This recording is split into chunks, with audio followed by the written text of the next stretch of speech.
Good morning. I'm Ken Snyder, and I approve this message. You know, I'm happy to be here this morning. In fact, to be honest, I'm happy to be anywhere this morning. How many were at last year's breakfast? How many remember as I finished my talk and I went through the curtain and off the back of the stage, you heard a big boom?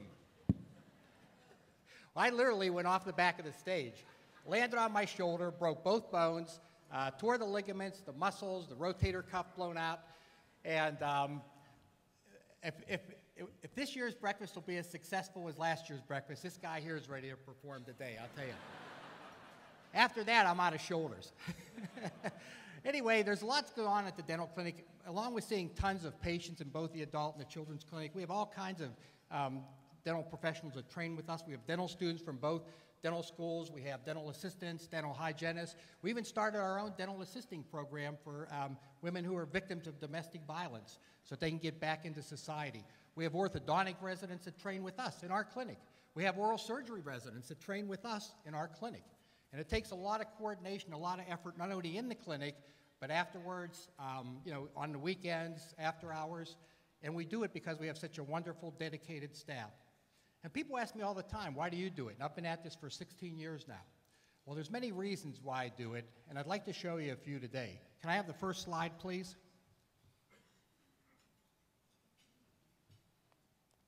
This is what we see every day at the clinic. I just took this on a child about 2 weeks ago, and we'll ask the children, are you in pain? And they'll say no. Because they've been in pain so long, they don't even know they're in pain. They're sitting in school in pain. They're lying awake at bed at night in pain. This little girl here, she came to us about a week ago, and I asked her, I said, wow, is that tooth hurt? And she actually admitted, yes, it's been hurting. And I said, how long's it been hurting? And she said, well, a couple weeks. And I said, well, did you tell your mom? And she said, no. And I said, why not? And she said, because I know my mom didn't have the money, and I know there was nothing that she could do about it, and I didn't want to worry her.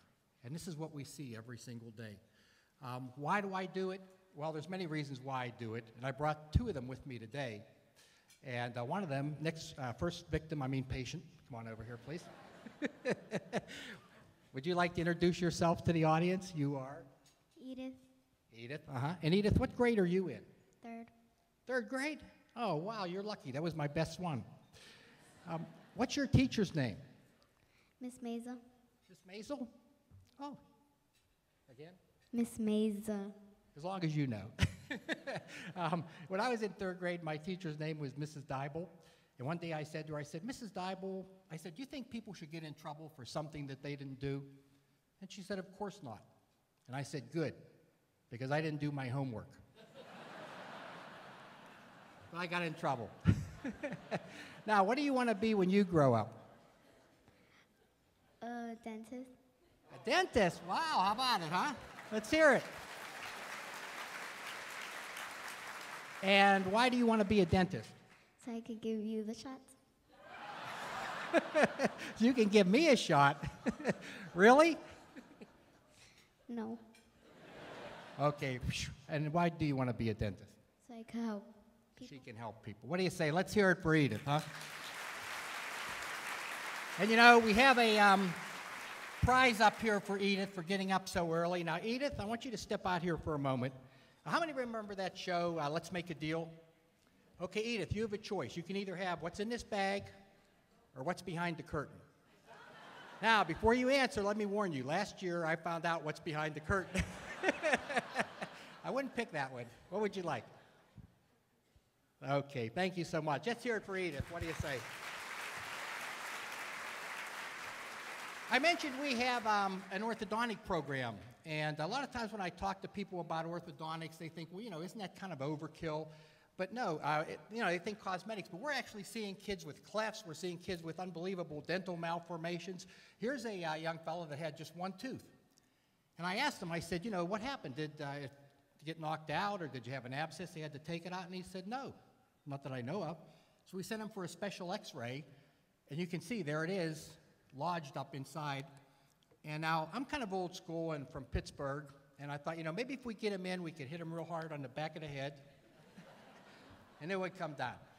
But no, then I remembered, hey, we got orthodontics, we got oral surgeons, we don't need that. And so we went ahead and uncovered it, put a bracket on it, and here he is today.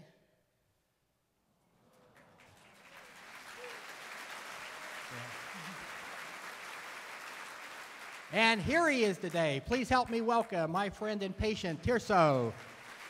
Good morning, Tirso. Morning. How did it feel, you know, and you're in high school now, how did it feel not having a tooth? Well, back then it was pretty cruel because kids, you know, are cruel. So it was kind of hard, you know, embarrassing. I'd cover my mouth. It was embarrassing pretty much, so. Yeah, and you're a good-looking guy. I mean, it's a shame you had to do that. Are you happy that you have your... I mean, with me, it would fit fine, but I mean, this kid's good-looking. Are you happy to have your tooth? Very. It pretty much changed my social life, pretty much my life in general. Okay, very good. And I know you have aspirations. What do you want to be, you know, in the future? Psychiatrist. A psychiatrist. What do you say, huh? Worthy goal? When you get your business cards, can I have one? Just in case. Now, I told Tirso this about a week ago when he agreed to come up here with us. And he knows, but many of you may not know, that the clinic runs solely on donations, on grants. We get no government funding whatsoever. And the money that falls out of the kids' pockets when we lean them way back in the chair. And that's all we have. So, Tirso, it's because of people like this that we were able to bring your tooth right back where it belongs. What would you like to say to them? Well, I'd like to say thank you to all of you because your donations are really what make the difference in this organization. So, thank you. I think that says it all. And we have a gift for Tirso backstage. Thank you so much for being here, and as always, be true to your teeth, and they won't be false to you. And now I'm going to leave the stage quietly and gently. Thank you.